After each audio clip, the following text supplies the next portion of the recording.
So, a few months before his death, Ernest Holmes, our founder, gave a sermon by the Pacific Ocean in California. And one of the most powerful things he said that day was this. He said, "Find me 1,000 people in the world who know what religious science is and use it and live it as it is, and I'll myself live to see a new world, a new heaven, and a new earth here." So this year, I want this group of us right here in Tampa Bay to be part of that 1,000 people that Ernest Holmes speaks of so beautifully. Basically, what he's promising is that if you learn this philosophy and you use it and you live it, your world will be new and heavenly right here on earth. That's a big promise. Are you game? Are you game? So let's step into that long line of people who are walking every day closer and closer to the divine nature that is within them. That's what we're here for. So my talk today, the title is Mastering What Matters. The truth is that each and every one of us is a master. You are a master. We're all mastering different things, but throughout your life, you have mastered many things. And you can look around your world and see exactly what you have mastered. I know people who have mastered the art of complaining, right? They have spent their whole lives looking for the bits to criticize and judge and figure out. Somehow they figure out how to talk about those things constantly, right? With a great degree of persistence. No matter how much you try to change the subject or steer, no, that's not happening. I know people who've mastered anxiousness, right? They dedicate themselves to watching for the worst thing that could possibly happen and avoiding any situation that could possibly hold a misstep for them, right?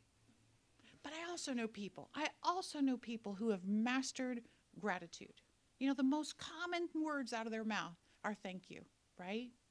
Or I appreciate this, or I appreciate that. Appreciate when this happens. Or how about generosity? I know people who are generous to a profound nature. They try to find a way to give themselves and give of their stuff and time, talent, and treasure, as they say, to whatever. They're constantly giving. What have you mastered? What have you mastered? How do we master something? We master things by practicing them, by living them, by proving ourselves to be proficient at them. And most of the time, it takes a great dedication of time and energy to master something. So I want to share a little story about someone learning something new. A true story. And actually, it was written by a woman named Virginia. And this is what she wrote. And I apologize in advance if I butcher some of this, okay? So it was in Montreal in the 1980s. This is her writing. I was teaching English at Concordia University, and I was acutely aware of my inability to converse in French as fluently as I desired. So to fix this, I enrolled in an intensive 2-month French immersion course. So our class was a motley crew. Grandmothers with time on their hands, professionals from everywhere but Quebec needing to pass French proficiency tests, teenagers fulfilling course requirements, and me. A starry-eyed and enthusiastic 29-year-old, I was determined to be bilingual. So often we were asked to just get up and speak, and our topics were randomly assigned because our teacher wanted to make sure that we hadn't prepared in advance. So one day my turn came and she said in French, "Please tell the class what you did yesterday."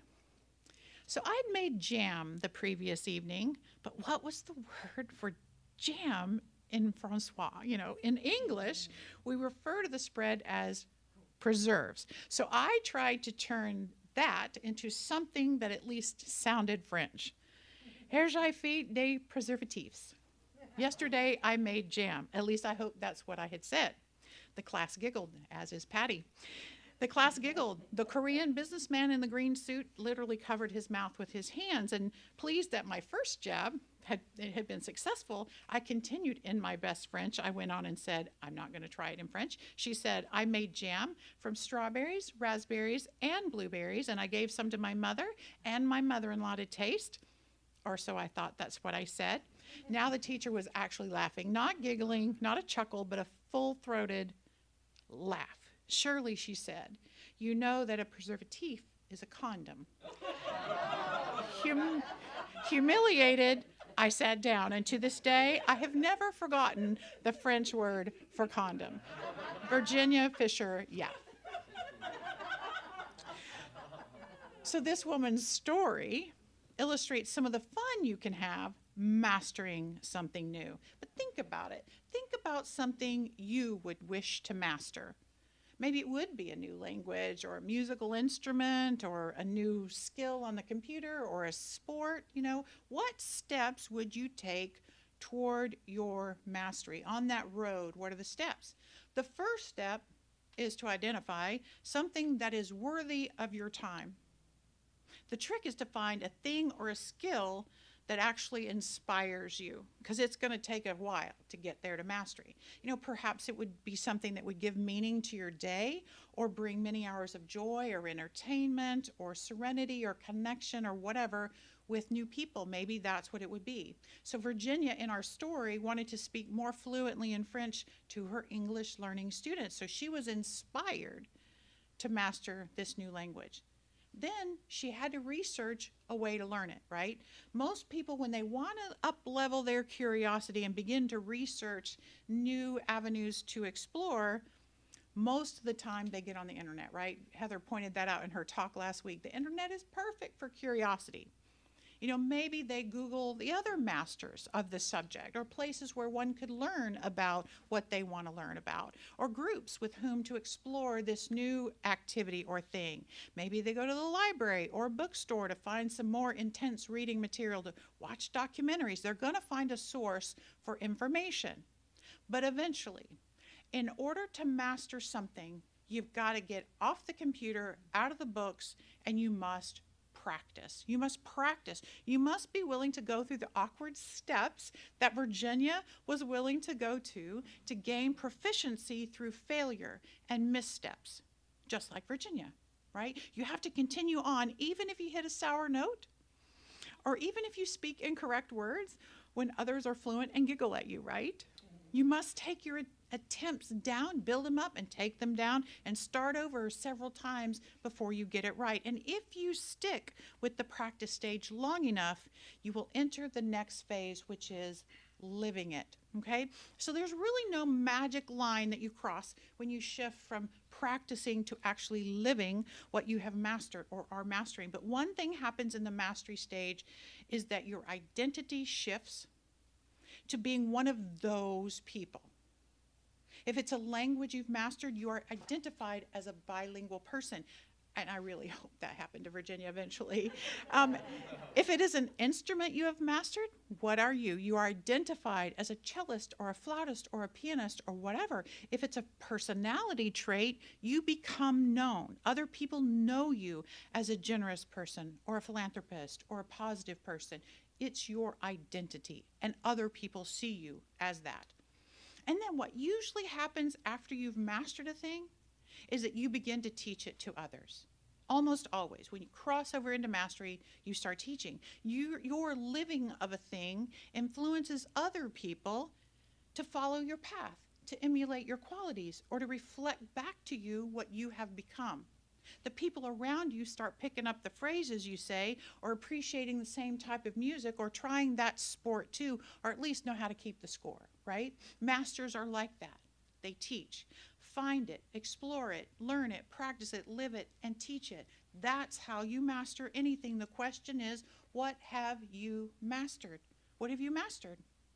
Now, if you're sitting in this room, and all of you are, because I can see you, or if you're watching online or whatever, you're listening to this lesson, I believe there's a calling from your soul to master living as a spiritual being, to master understanding your relationship to the universe in which you live and create, to master your ability to put out better causes so you have better consequences and effects, to learn how to have heaven on earth be your experience, to learn to see oneness and drop judgment so that you can love everyone, every single one, to master what really matters.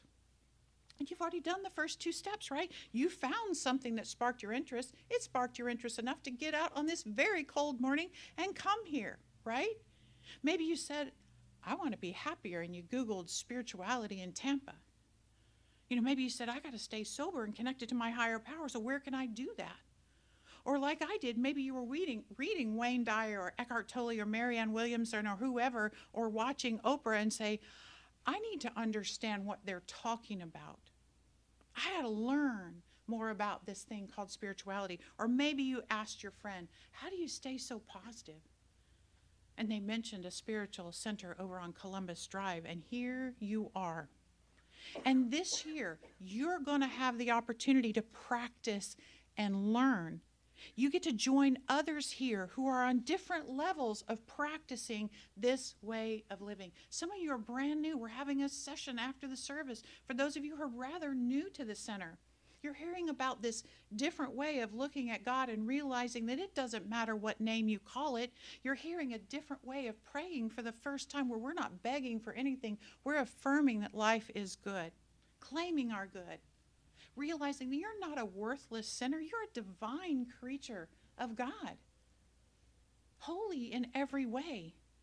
Yes, some of you are just kind of cracking through the religiosity of your youth and figuring out something much bigger is going on. And if you're in that stage, I invite you this year to lean in. Lean in. Dedicate yourself to being here every week and taking notes. Start hanging out with these people and see if they really are as happy as they seem to be, because we are. Take a class this year and dive in a little bit deeper into yourself. Lean in. And then there are some of you who've been here a little bit, right? Maybe you're at the stage of accepting that something bigger is going on in your life. Maybe you've manifested a thing or two and realized that you have more power in your life than you ever imagined you did. Maybe you have taken a class or two and adopted some of this language as your own because it's empowering.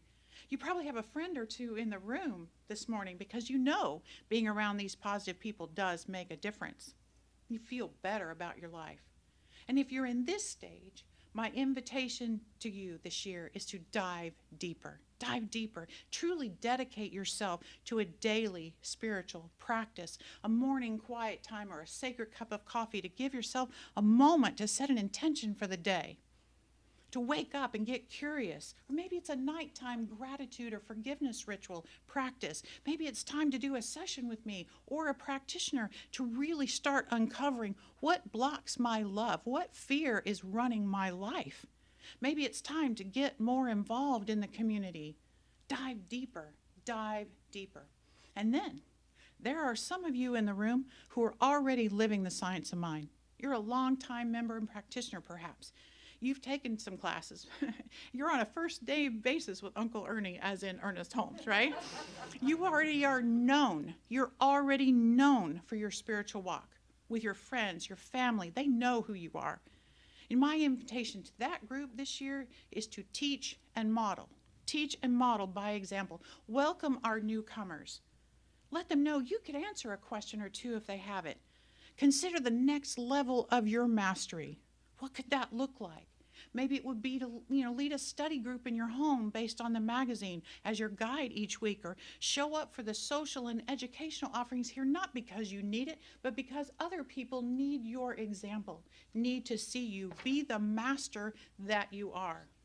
So whatever stage you're in, it's perfect for you. As long as you are breathing, you are learning, and you are growing. And we do that on a human level every day, but we also do it on a spiritual level. And this year, we're going to try to marry those two levels, our spiritual living and our lives.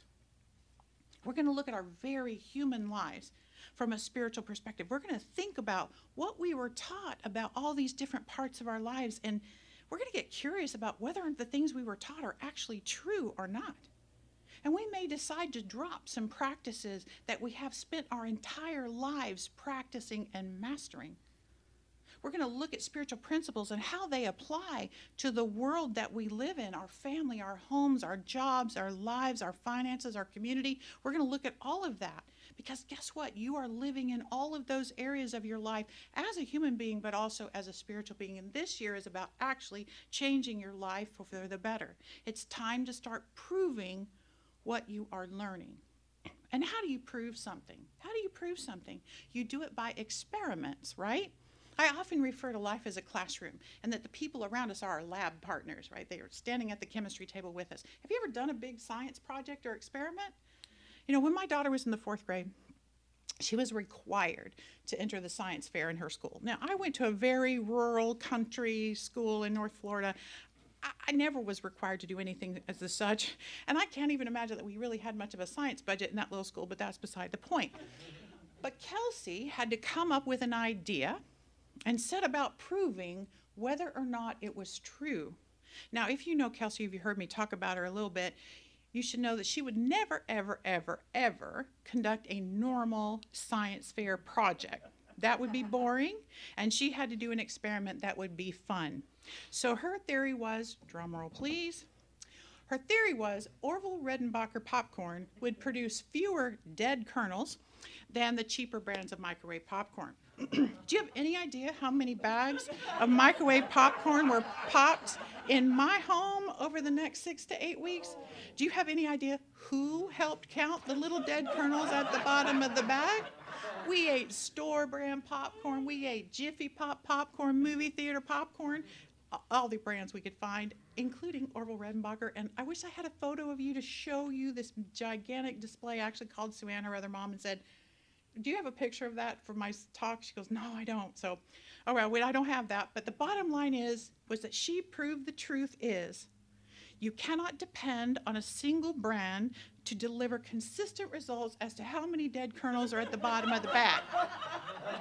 Talk about mastering something that matters, right?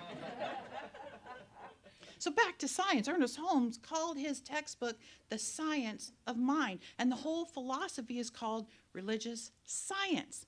One of the things that sets us apart from other religions is that we teach practical application. He gives the spiritual principles, yes, but he knows that each person has to prove them for themselves. It's only theory until we prove it for ourselves through demonstrations in our life. So maybe this year it's time to experiment with some higher theories and principles and practice in one area of your life or another. What would happen if you only focused on the positive aspects of your job for a long period of time? What would happen if you set an intention every morning to make a positive impact on the people who cross your path that day? What would attract to you if you practiced generosity? What would a daily gratitude practice bring to be more grateful for? What would daily prayer for healing shift in your physical body? What would be possible if you decided this year I'm going to conquer one of my major fears this year? You know, let's start proving things like that. Let's start mastering what matters. Let's prove these principles for ourselves. I like to say if my early teachers of the science of mind told me to stand on my head for 10 minutes every Saturday morning and your life would change, I would do it. I would have done it. I was so ready to master my life as a spiritual person so very badly. That was 21 years ago now.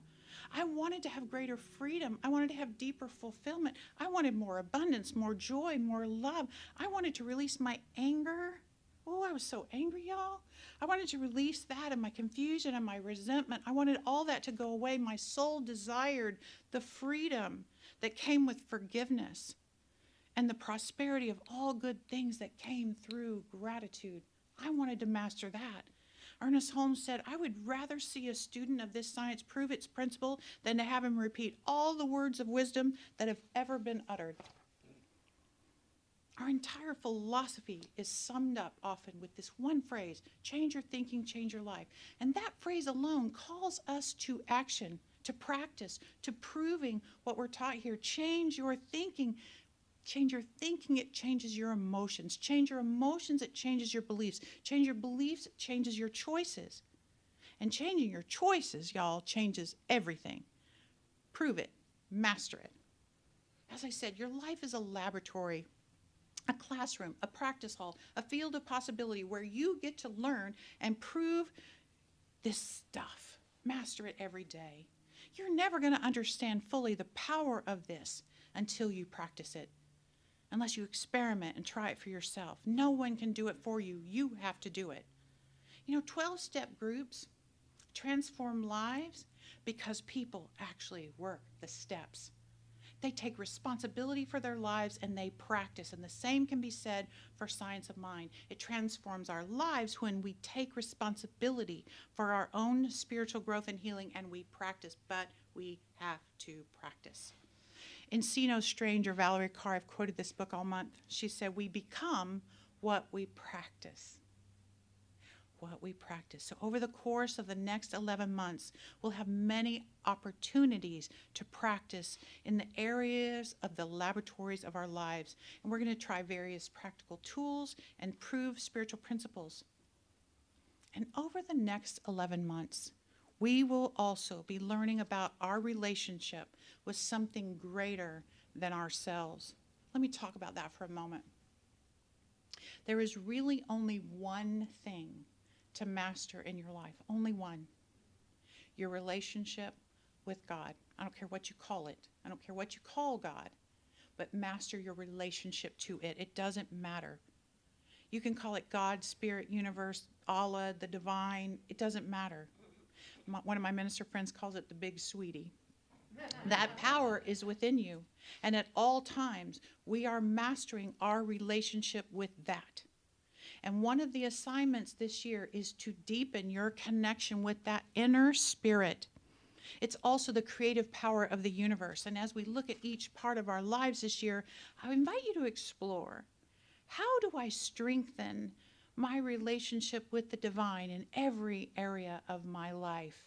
Ask yourself, how do I connect with my divinity at work, in my home, with my beloved, in nature, with your finances, in friendships, in your community? Spirit is everywhere present, but can you see it in all of those different areas of your life? What is possibly blocking your connection to the divine in any part of your life? Numbing habits like binge watching or numbing behaviors of some sort, negative people who kind of pull you off your balance, something else, How do you get closer to it? Do you need to go out into nature? Do you need to talk with someone? Do you need to be in silence? What is it? What is it? Hopefully we can figure that out this year together, because life is an experience that must be experienced.